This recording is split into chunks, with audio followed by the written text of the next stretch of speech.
Hey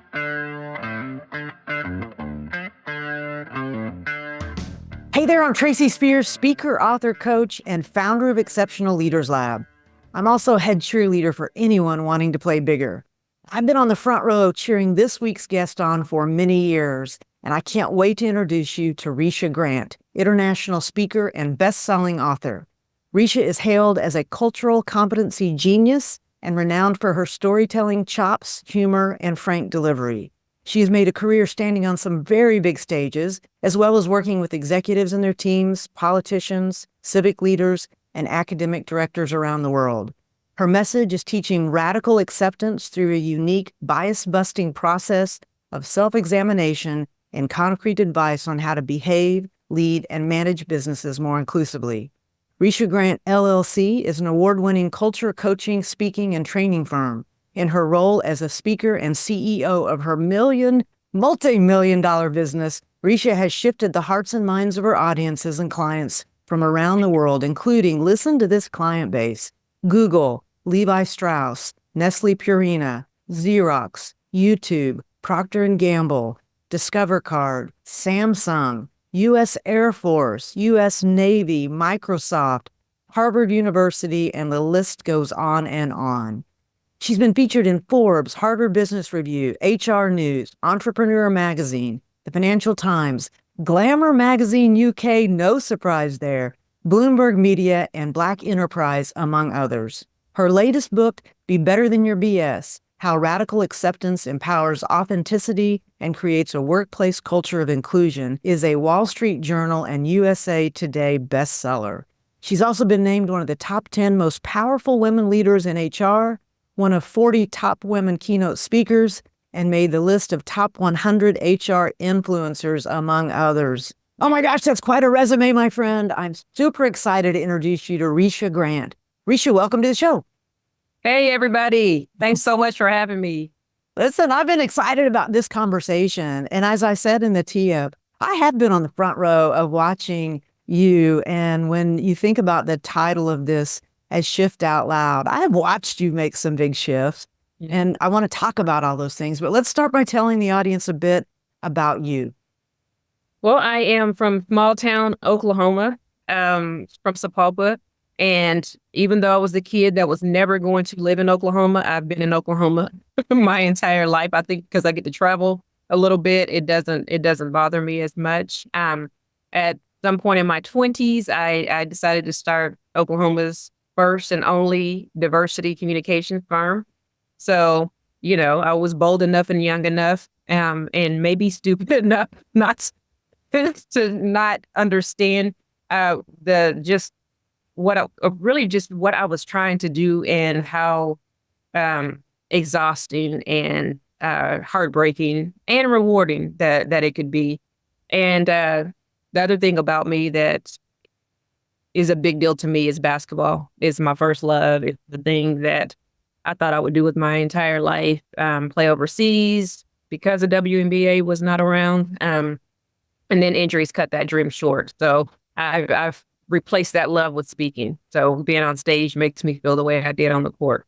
Nice. So, yeah. Nice. You said, starting a, diversity consulting firm, HR firm, and I was on a call yesterday and, it was a DEI call. And so when they opened it up to Q&A, the very first question is, how can you live in Oklahoma? And I said, I don't think we're unlike a lot of places right now. I think, that, we're seeing pockets of incredible support and pockets that aren't. What do you think? Do you think that Oklahoma is really that much worse than everyone else?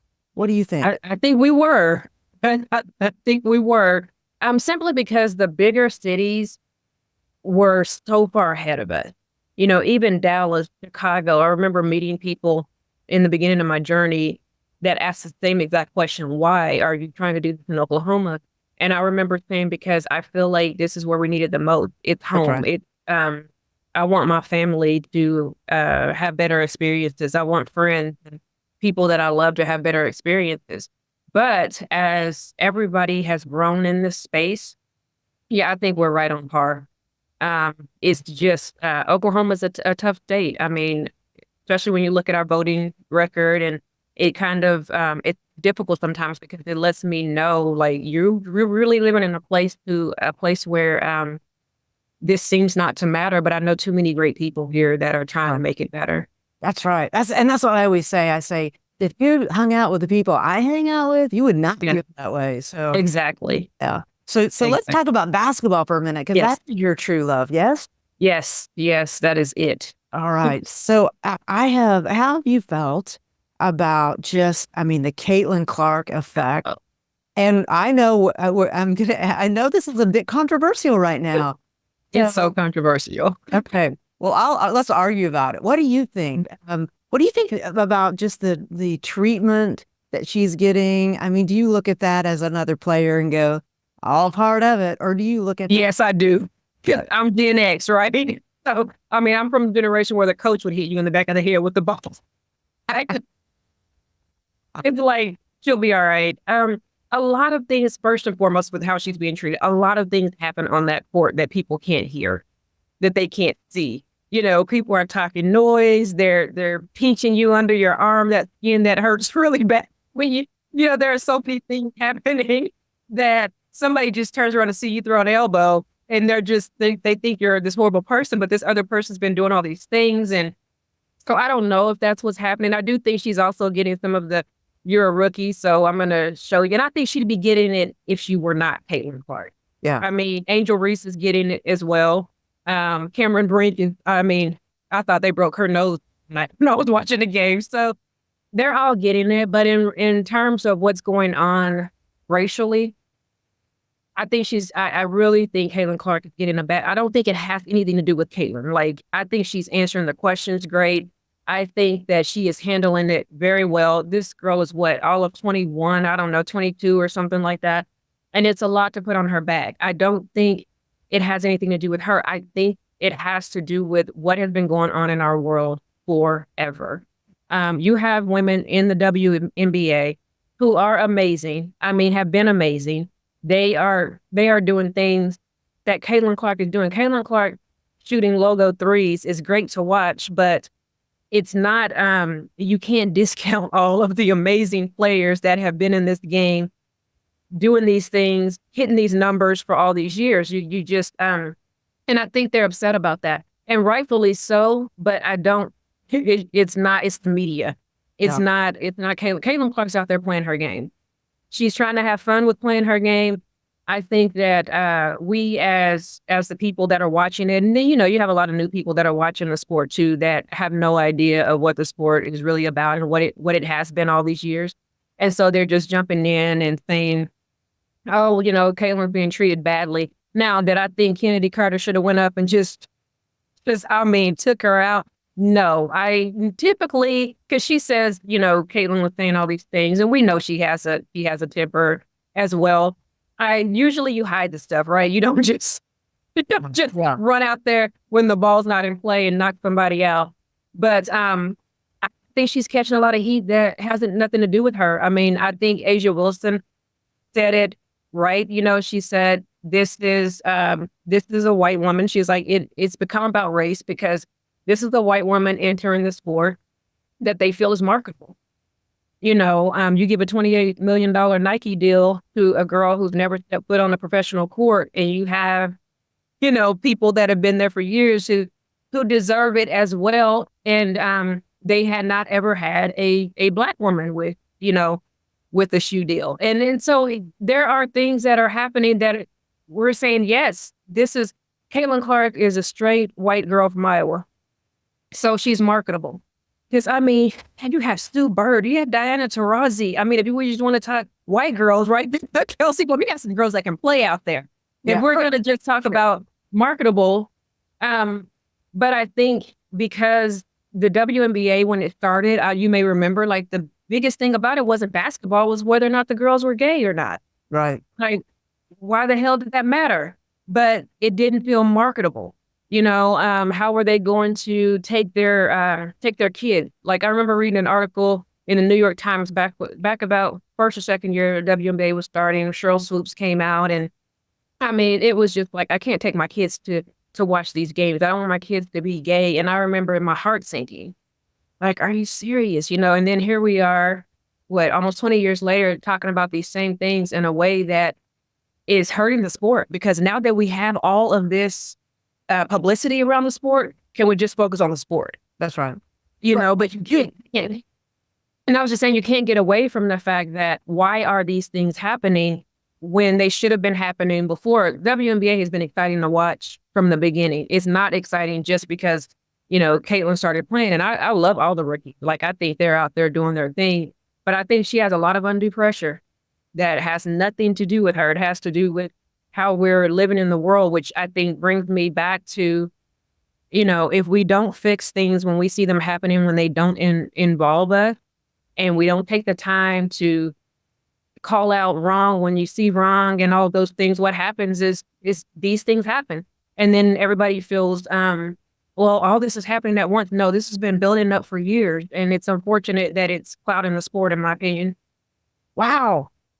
You took that to a whole different place than I thought we were going to go. No, I thought that's what you were talking about. That's what I love about like this, the texture of what's actually happening. I was probably just thinking so superficially about this until right now. And now I'm going to think differently about that. But I was just thinking, it's Mean Girls, you know, like LeBron James, like going, you know, why are y'all hating on each other? And so I was kind of just thinking of the, you know, the sport that, you know, like just the piece of that we know happens when you are a freshman or a rookie that, you know, coming in. But I'm gonna think about what you just said, because it is so much deeper, which is why you're so good at what you do. And you are ridiculous. I feel so bad for Caitlin. I really do, but when I watch her in interviews and they try to throw that stuff at her, she handles it in the best way that she can. She will not, you know, she's like, I think everybody deserves the accolades. I think everybody deserves this and that. You know, she's really doing a great job. Whoever is coaching her through this is doing a great job, because she will not bite. And I love that she's like, I'm not going to, you know, I just want to go out here and play basketball. That's it. Agreed.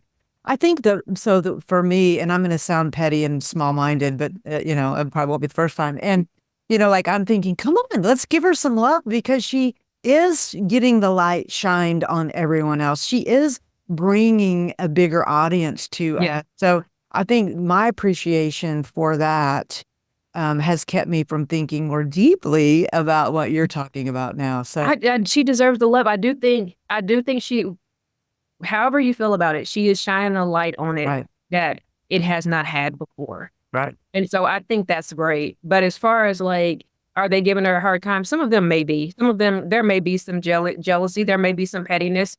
There's some of I've been in this for a long time. How dare them, you know, act like this, everything. But I also I think that you have, just kind of like with the space that I live in DEI, there's a lot of great people out there trying to do the right thing. And I think you'll see that on the court as well. But yeah, they're getting their butts handed to them. All the rookies. They've gotten too much media. They are getting their butts handed. I saw Angel Reese was ejected from the game yesterday. Yeah. So, to be continued, right? Yes. I'm going to move you off of this topic, yet I know that you and I will continue this conversation later. Yes. Sure. Yeah, I love it. Well, so that passion for basketball, you're cut short by injuries. Was it like one big injury, or did you wake up one day and go, it's just too much, you know? There was a few. My junior year, high school, I'm playing with front of OU, OSU, like all the D1 schools are there. I go down. I mean, tore my ACL. I will never forget that day. Just laying there screaming for my dad. I knew it was bad, and it was the thing that I always worried about. I think sometimes, you know, I kind of believe in manifestation. I'm like, I was so scared I hurt my knees, because I had a cousin who also played for K-State, who right before the season started tore her knee up as well. And so when I thought about her, I always worried about my knees, and so it happened. Tell me your cousin. Karen Franklin. Okay, I remember Karen Franklin. Yes. I'm older than you. She's older than you. Yes. Yes. Yeah, she's about 10 years older than me, but one of my close. Say how old? Yeah, she's about 10 years older than me, but she was that cousin that I looked up to, you know, that everybody, you know, my family, and this, I'm about to age myself now. My grandparents would listen to her games on the radio. Right. So I would be over there, And they would just, they would be cheering. And I just, she was somebody I looked up to. So when she hurt her knee, it just kind of put in my head, this can happen. And I tore my knee up, but I made it to D1. And then, I'd had 3 more surgeries by then. And then they said, my ankle, I did an ankle surgery, and they came back. And, well, if we do this other surgery that she really needs, she could be limping it's possible that she could limp for the rest of her life. And I thought, I love basketball, but I don't know. It's not worth it. And so I quit, and I think I grieved that forever. For sure. I couldn't even watch women's basketball, even when we did start getting games on television. It was so difficult for me to watch it without crying or just, feeling horrible about it. So it took a while. It wasn't until the Tulsa Shock WNBA team that I got back involved in women's basketball, other than just playing around here. So you don't do any recreational now? You don't? My knees I've had 4 knee surgeries, ankle surgery. No. I try, but I swell so bad. I played in an alumni game in Sapulpa in November. Oh my God, I barely made it.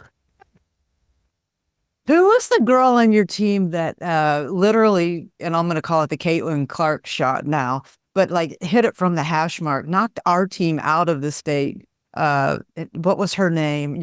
I know you know her. She was amazing. I think she was a little bit older than you. What? Oh, I don't know. Oh my gosh, she was from Sapulpa.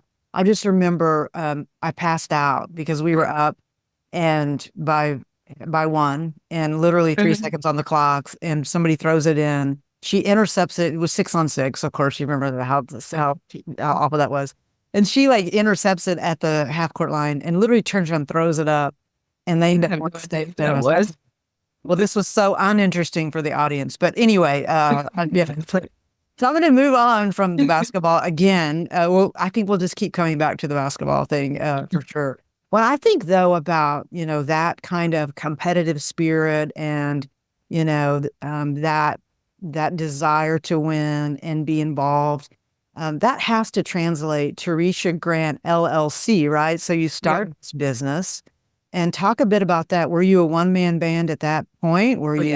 Yeah. So what? Yeah, I couldn't afford to hire anybody to save my life back then. It was tough. I didn't know anything about business. That was the other thing. I didn't know anybody who had a business. I didn't know. I just read a whole bunch of books, and I kept trying to find my footing and how can I present this? And, back then you couldn't just type in DEI, and there was one school, the University of Georgia had the Celix Center, I believe it was. And they were the only school that was keeping tabs on diversity and inclusion. And they were the only school you could order a CD and, get all this information. So I realized early on, because I started it with the mindset that this is the right thing to do. I at the time, I knew a lot of Black employees that used to work for a huge corporation that they hated the corporation. We used to have these Black business networking after hours kind of thing. And so we would all meet at the DoubleTree at 61st, like every Friday. And these people they hated it. And so when I would talk to them about why they hated it, it all had to do with just the way that they felt they were being treated. And they just feel like there was a lot of equity there.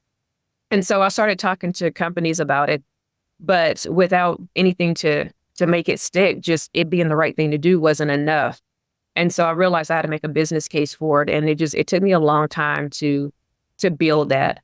And I found all this research around how the larger white-owned firms were buying 50% stake in smaller communications firms or minority-owned. So Hispanic, Black, LGBT. And this is great. This is great for me because I can learn business and I can kind of run my business. So all of me being all of like 23, 24, I just got out the phone book. I'm dating myself again and started looking at the PR firms. So I just started picking up the phone, calling all these PR firms. Most of them didn't call me back. A few of them did. And I remember meeting with some people that were, I'm not even going to say their name, even though they're dead and gone. But he said, why do you think anybody cares about it? And I remember feeling so deflated. And I said, well, because people are leaving the state. People don't want to work for these companies. And he's like, nobody cares, and it just kind of, I really thought maybe he's right. And then Nike Turnbow calls me back. And he's like, yeah, come talk to me about it. He was just the nicest guy. By then, my feelings had been so hurt. I'd turned down by everybody in the state. And so I sat there and I just told him everything. And I remember talking really fast because all I could think was he wants me to get out of here. He doesn't want to talk about this. Steve, he got it. I mean, he said, he's like, yeah. He's like, I think it's super important. And he just became an ally. And he kind of gave me that. He's kind of an angel for me in my career because I kept going because I had this one person, that believed in me and said, you should absolutely do this. Now, allowing me to open a whole multicultural arm on Nike Turnbow and run it at 23, where I've never ran a business. He's like, I don't think we're going to be able to do that, but gotcha.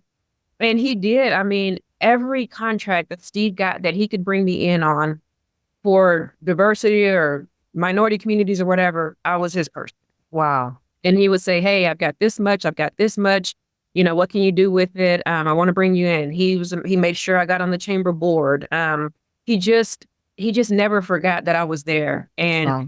I got a chance to tell Steve before he died last year, like, you don't know, there were some months that, you helped me eat.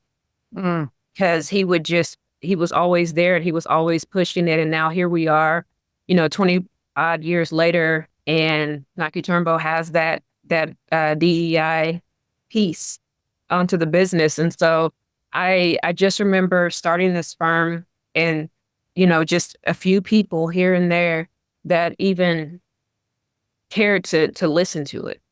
And back then it was really tough because companies were starting to be sued for discrimination a lot. And so the work that I did get was because of that. So of course nobody wanted to see me coming. So it was really tough. I looking back, I don't know. I mean, like if I had to start over again, I couldn't do it. Yeah, you could and you would. And yet I understand. Yeah, I understand what you're saying. So this middle-aged white guy, like, right, it ends up being the biggest shift of your career up to that point, right? Isn't that interesting? And he is amazing. It was amazing. He was amazing. He got to come to my book launch in August, and it was the biggest. I got to publicly say to him how amazing he was in my career. And that's the thing about business. You don't know who's going to be in your path that is going to be that stepping stone to help you if you can just keep going, because it's tough. Are you good at that? Are you good at recognizing when a door opens or when somebody is put in your path? Do you look back and go, I was an opportunist in that? Yeah.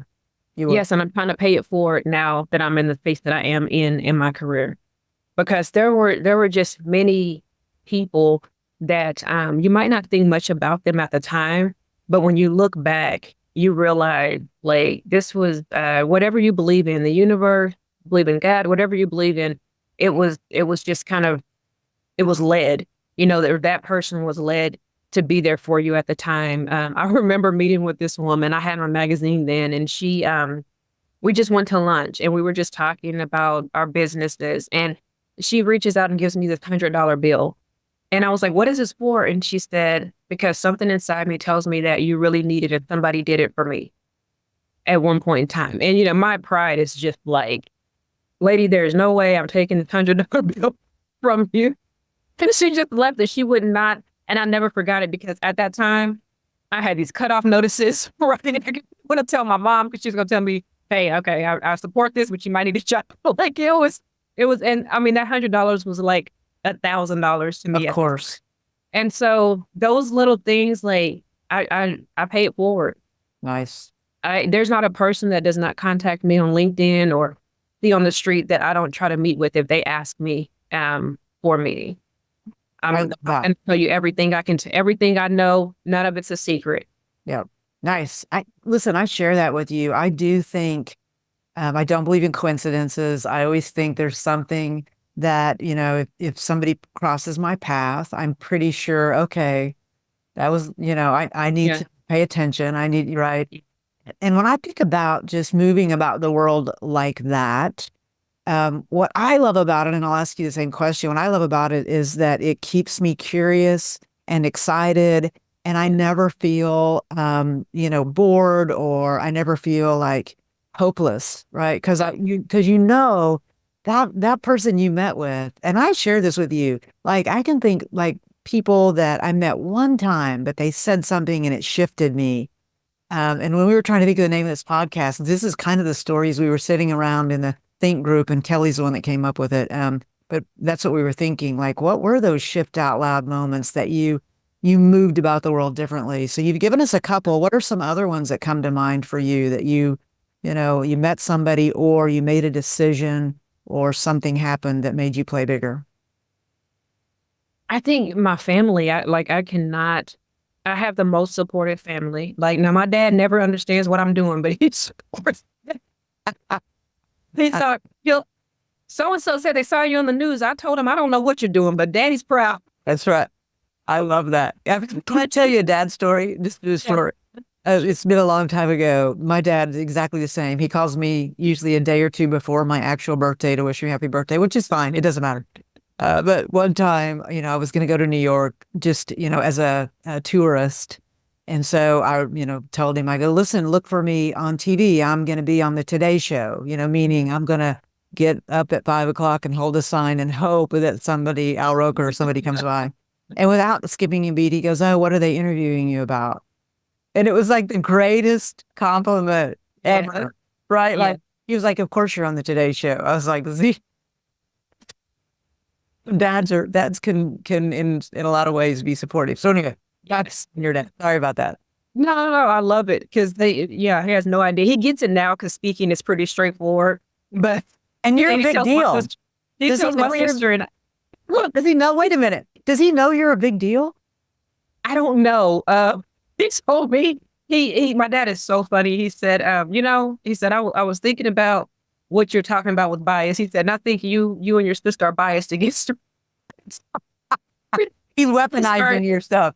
Yeah, and I joke with him, and he was laughing because when I was had the launch, and I was speaking. I said we all judge people. I judge people, and I started giving examples. And I'm like, I judge people that wear socks and sandals, and my dad wears socks and sandals all. That is so funny. So he tells me I'm biased against him quite a bit, but they've just been so supportive. I mean, my mom, I remember one time I was going to give up. She's been the most supportive financially. And I remember her saying, you know what, Mom, I'm going to go get a job. I get job offers all the time. I'm tired of, being broke. And she said, okay. She said, that's up to you. She said, but I invested in your dream over these years because I believe in you. She said, so I support whatever you want to do, but I'm going to need every dime that I put into your business because I did that believing in you. And she said, that's one thing. And she said, the second thing is, I don't ever want to hear you talk with any regret about giving up your business. She's like, if you can do those two things, I support it. Well, I couldn't do either of them. And I didn't even want to start counting the money that I probably owed her. So that was a big shift because I'm like, this woman believes in me. Wow. She believes in me. And then my aunt, who was like my second mom, she was everything. She passed away some years ago, but I was having a really hard time again where I said, this is it, I'm done. And she starts laughing. And I remember being so upset because I'm like, this is not funny. Like, this is my life. And she said, well, you don't get it. And I said, what don't I get? She said, this is not about you. Oh. It's not about you. She's like, and as soon as you realize it's not about you, it's about all the people that you're supposed to help. She was like, you didn't choose this. She's like, you didn't choose this. It chose you. She was like, so all these people that you're supposed to help, once you realize that it's about them, things are going to change. She said, and no matter what it looked like, you have to keep going, no matter what it looked like. And I have that on my mirror right now in my bathroom because I have to remind myself, no matter what it looks like. And it has looked really, incredibly difficult at times. I mean, the shifts are always, I don't know if you find them to be this, but the shifts are always they seem difficult. They seem like something that is a setback. They're You know? disguised as, yeah, they're disguised heavily. Yes, I mean, I have this conversation with my partner all the time because I'm just like, man, why every single time that there's a major shift in my life, it really feels like I'm going backwards. I'm in a major shift right now. And so it is it's always hard. I want an easy shift. Well, let's talk about this shift right now if you want to. You have me curious. What's on your heart right now? It's amazing because I'm probably the most successful that I have been in my entire, adult career here. But this is the first time that I can think of, it has to be probably close to 15 years. I have no business right now. I don't have a speaking engagement. First time since I've started speaking. I average 75 to 80 gigs a year. That's a I don't lot. have one lined up, and I don't have any consulting communications business. So part of me is scared the hell, right? It's just it's scary. Now I have to constantly remind myself, hey, you're not where you started. I mean, when I started, I couldn't afford to put money in the meter outside the office, my office downtown. I have savings, I have, Right. I'm fine. But it I know that right now I'm supposed to be still. I'm supposed to do all the things that I've needed to do for years for my business, streamline some things, get rid of some things, introduce some new things. And I don't know how to sit in that. I'm trying to, sit in the same thing that I tell my audience is we got to sit in the discomfort. The discomfort is where we grow. I'm in the discomfort and I'm like, it's hard because the hustler in me, I've always been a hustler. I'm going to go, I enjoy living a certain way. I don't like to have to worry about, because now anybody that's had a business as long as we probably have, I have PTSD. I don't know about you. No Those- question. No Those question. broke days. I'm like nervous for you sitting here right now listening to this. I'm going to help you, of course, before it's over. But yes, Broke days are like, man, I don't want to go back to eating the grilled cheese sandwiches because I have to. So but I know that I am in this major shift right now. I don't do well. So when 2020 happened, that was set to be my best year yet. And I saw everything disappear off the calendar like everybody else, within 48 hours, pretty much. And so I kind of fell into this, like, I wouldn't say I was depressed, but I was just like, I was really deeply disappointed. And all of a sudden, I said, okay, great. This is the time for me to do all these things. I want to introduce a new speech. I want to do all these things. But I didn't allow myself the space to do them because I worried so much about everything that was happening. I didn't take the time to breathe. I didn't do any of those things. Well, June hits. I did over 100 gigs in 2020. Over 100 gigs. I could not even stop to breathe. I was speaking 3 to 4 times per day in 2020. So, and that went all the way through half of 2022. So for 2.5 years, it was nonstop. And I realized, I heard the universe tell me, so as I was like sitting in this and seeing what's happening in the space of DEI, and then every speaker I know, I've talked to so many speakers, and their business is down 30%. So mine is down, like 60%. And they are, everybody is kind of experiencing this. And I'm just kind of, talking and talking to God, the universe, like what is going on? And I heard so clearly that you have to be pushed to pivot. And that is me.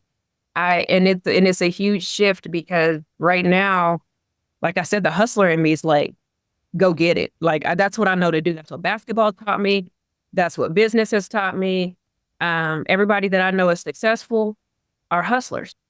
They go get it. And so I'm doing that, but I'm doing it in a different way than I've done it in the past. And so this shift and it feels like the really big one because of where I am in my career, where I am in my age, all of those things. Like it really, I'm trying to sit in the discomfort. I'm trying to do all the things that I needed to do. I'm trying to breathe. I feel like I'm living in the pause right now, if you will. And so I am, That's real I'm, talk. huh? That's real talk. Yeah, I'm living in the pause and so every day's different, some days I'm just like, I got this, like I'm ready to go, bring it on. Other days I'm like, not gonna make it, not gonna make it. What the hell is going on? All of that stuff. But I know deeply that this is what I'm supposed to be doing. So I'm, I'm, I'm really optimistic to see what this shift will bring about because the last one brought about this speaking career. Yeah. And it is more than I even imagined at the time. And so I've allowed myself to be excited about what this next shift looks like. What's interesting about what you're saying for the audience, I want to contextualize a bit that you're sitting here saying this following a year that we could all say was monumental. It was like, as your friend and head cheerleader, watching you, be, the best-selling author on Wall Street, the Wall Street Journal, on USA Today, and watching the media around you. Yeah. What struck me about that is, this sends you definitely into another layer, another level. And yet I'm sitting here listening to what you're saying. Yeah. And so I'm trying to reconcile those for you. And yet I also know the muscles that you built every time you've shifted into something bigger are there. I know you will access them. I know you're doing that now. And it makes me excited for whatever is next. Yeah.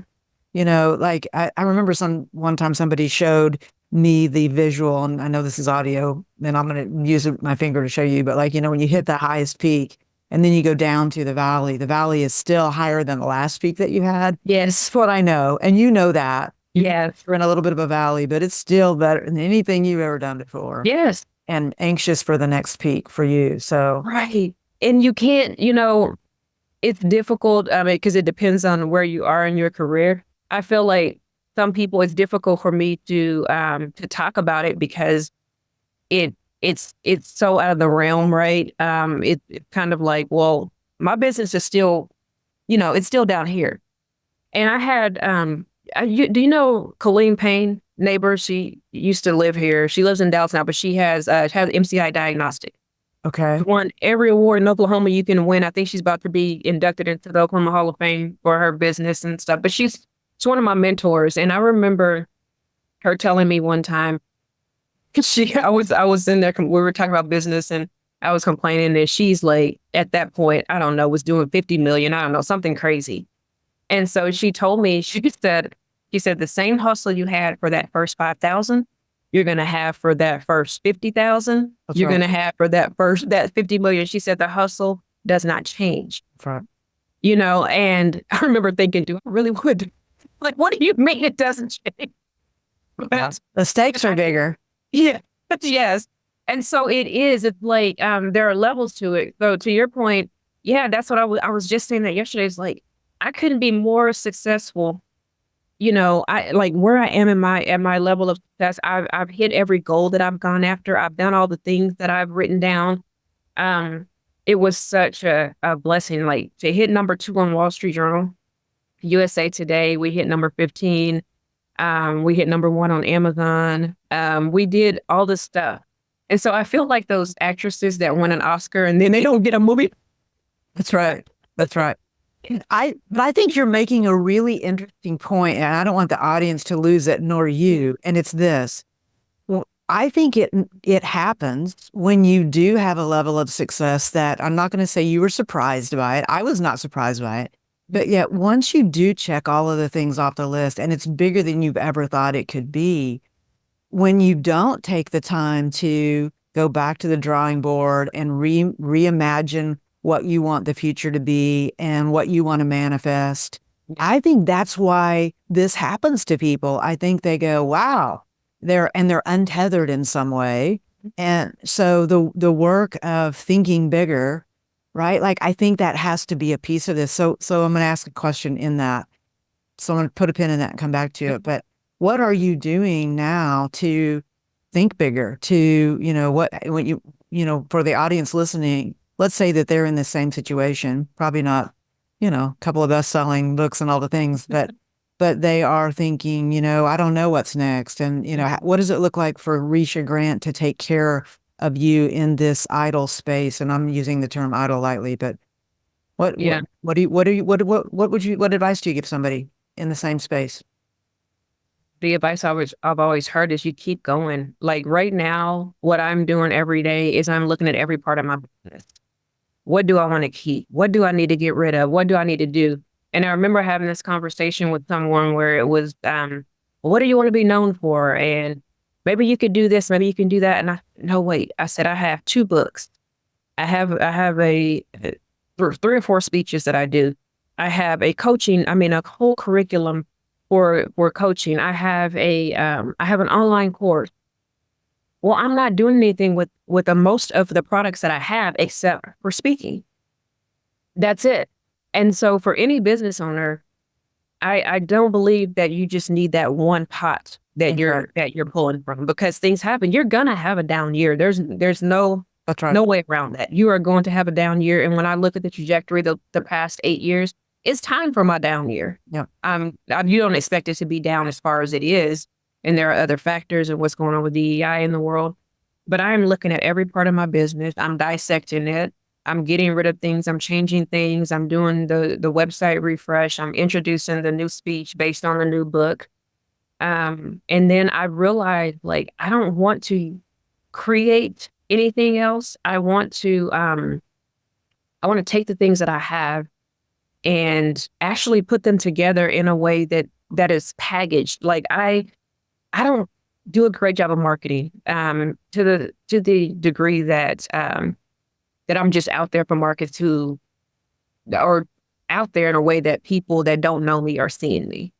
I've never done that. So that's my focus right now. It's how do we take this topic that people are tired of hearing about?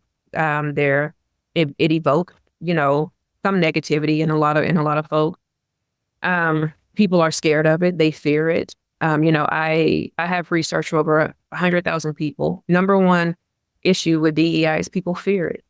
So how do I take all of these things and make it something that people can see in a positive light?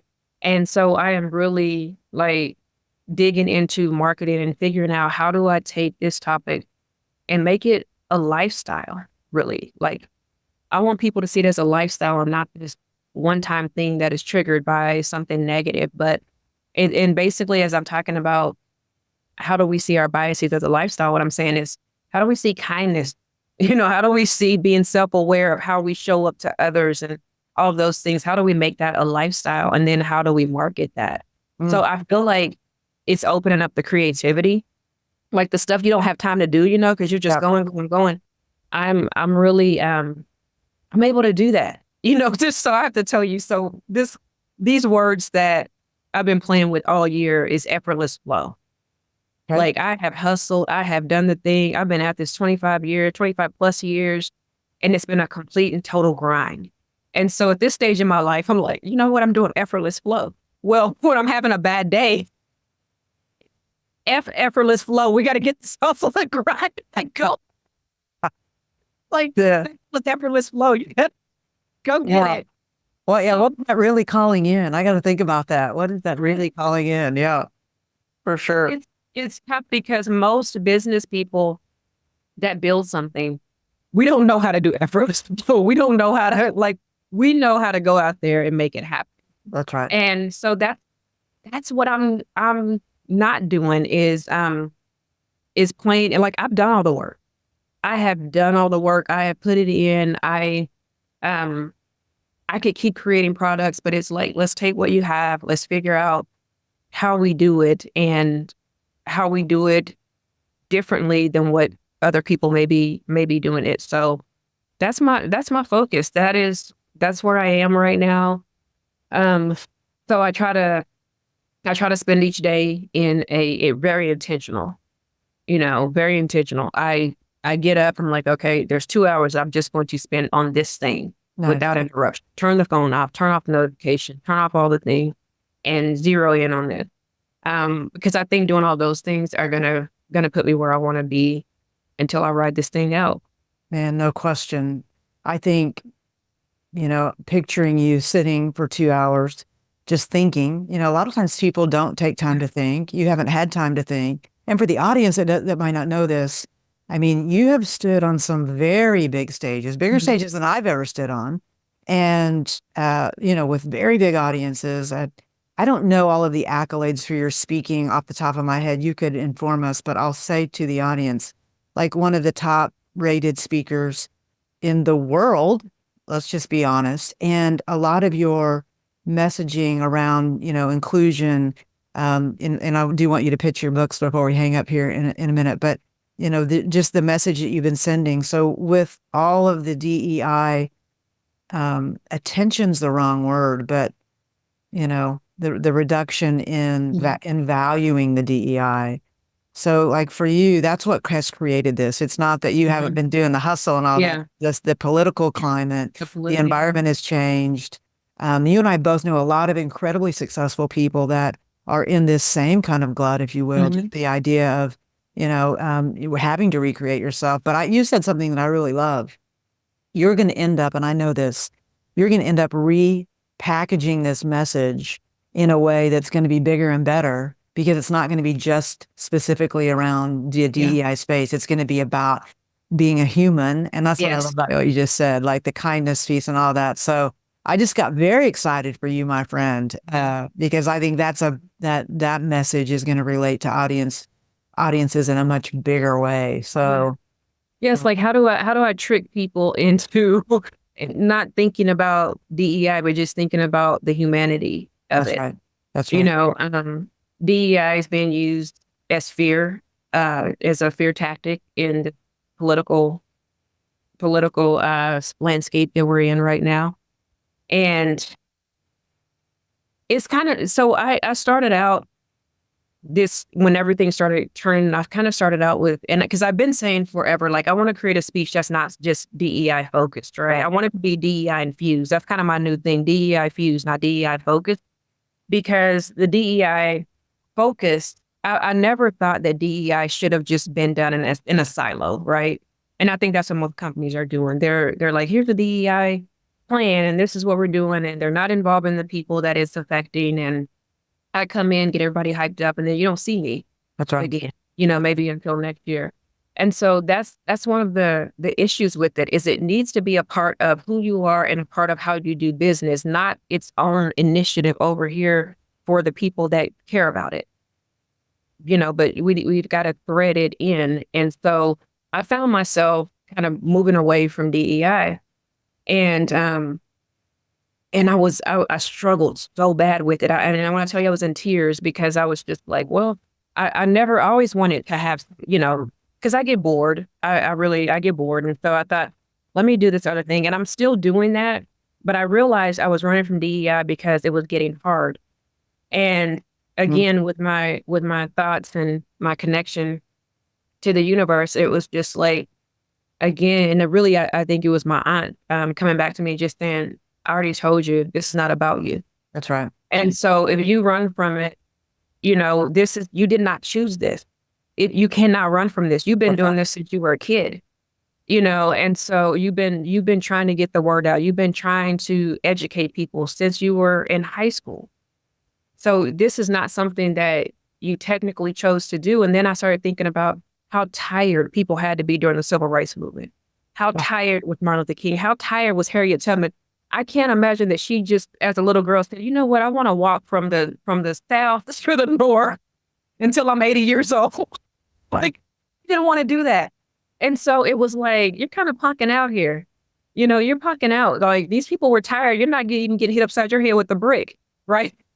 It was something that's just like, you've been in this. Nobody cared when you started. Now people are there. They care, but they care in the wrong way. So you've got to ride the wave. The pendulum swung so far to the left. Right. Now it has swung so far back to the right. It is going to settle. You have to sit in the discomfort and do what you're supposed to do. And this is going to be okay. And you just got to get ready, because when that time comes, you'll be ready. What is your aunt's name? Aunt Nay. We called her Aunt Nay. Yeah, she was She was one of those people that made every niece and nephew feel like they were her favorite. And every time we get together, we all argue about who it really was. Uh, And you believe it was you, I'm sure. Without a doubt, I dare anybody to say different. I wish everybody listening had an Aunt Nay for sure, but thank you for sharing your story about her. And listen, I mean, I don't even know what to say other than I'm excited for what's next. I'm here for you in the space that you're in right now. And I don't know. I think I need a little more Risha in my life. So let's do this again soon. Definitely. I would love to. We keep talking about doing something together. We've been talking about it for years. So that's rolling around in the back of my mind when we had dinner the other night and I left there and I thought, I just can't. I mean, I can just see the two of us telling a different story. Like I would even defend the Caitlin Clark and you could defend April Reed. Like, I feel like there's a shtick in this for us, for sure. Yes, for sure. Because you got a white woman and a Black woman that are friends, but talking about issues that I'll tell you, I talk about in my speeches, I always talk about one of my best friends who's a Republican, Black male Republican, and how we argue. But our friendship is more important to us than any of this stuff. Because what he and I realized at the end of the day is he can vote for Trump and I can vote for Biden or whoever, but we can't call any of them on the phone when we need each other, when we need help. But we can call each other. And so I think we've got to show people how it's supposed to be instead of telling them how it's supposed to be, and I refuse to lay down that friendship over who he chooses to vote for, Well, you're more evolved than I am. That's all I'm. Oh, he drives me up a wall. I mean, there have been times I'm like, okay, dude, let's talk later. Yeah. But when something happens in my life, that guy is the one calling me, what do you need? What can I do? Where do you need me to be? And whether that's business or personal. Well, I can't call up JoJo and tell him business is not doing well. And you do something about this. And so I think that we really need to realize what our friendship and what those relationships mean for us personally. And again, if I don't agree with him or I don't agree with you, we can talk to each other respectfully. I may not ever understand it, but I may understand how you got there. And in this space, that's a win. What a great way to end this conversation. Listen, thank you so much for making time. Let's do it again soon. And I just appreciate what you're doing for the community. And I love the idea of you standing on stage, just changing hearts and minds. And so thank you for all the work that you do. Thank you, too. You're putting some great stuff out there as well. Thank you, my friend. All right, last thing before I let you go. Let's tell the audience how they can find you, where they can buy your books. So let's do a little Risha plug right now. Definitely. You can find my books on Amazon. They're everywhere. They're in bookstores across the U.S., but Amazon's probably the easiest. It's Be Better Than Your BS. And on social, everything is Risha Grant. So please connect with me. I'd love to talk to you more. All right. Yeah. And she's hustling. She needs some keynote speeches. So if you want to bring her into your company, do it. The timing is good. All right. Thanks again, my friend.